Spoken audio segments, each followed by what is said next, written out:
Assalamualaikum warahmatullahi wabarakatuh. Ketemu lagi dengan saya Rizky Pratama Putra. Sekarang kita akan mencoba membahas mengenai modal kewirausahaan.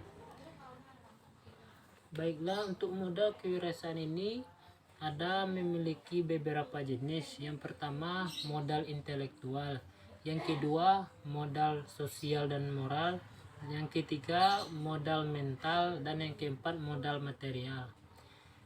Sebelumnya saya akan menjelaskan satu persatu mengenai jenis-jenis modal kewirausahaan ini. Yang pertama modal intelektual.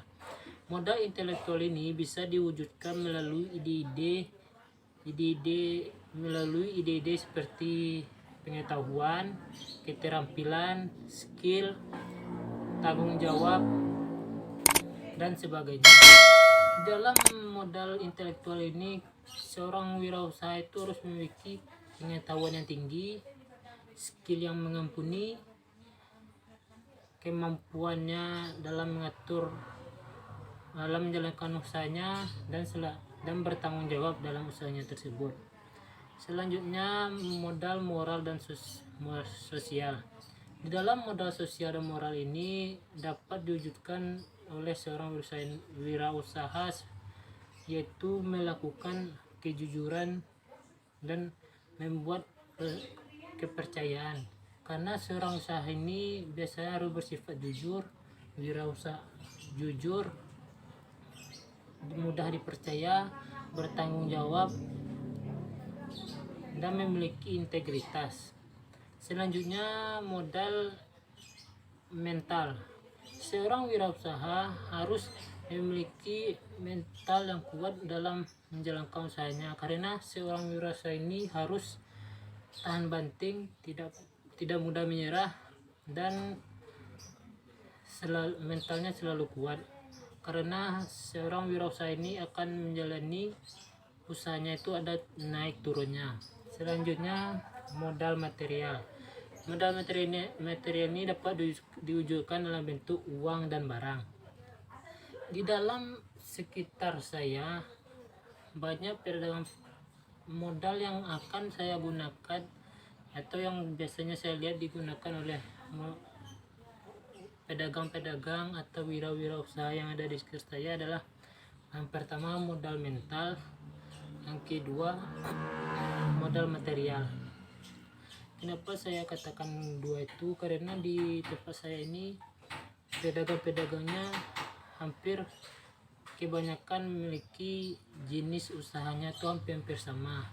Contohnya saja seperti PND yang tidak hanya bisa di dekat rumah saya, kadang di seberang jalan pun juga ada, bahkan berapa meter dari samping PND yang di seberang jalan itu ada juga PND yang lain. Karena itu saya mengambil modal mental ini karena mereka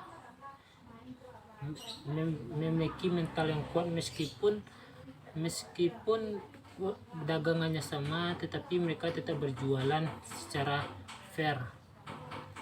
Dan yang kedua modal material.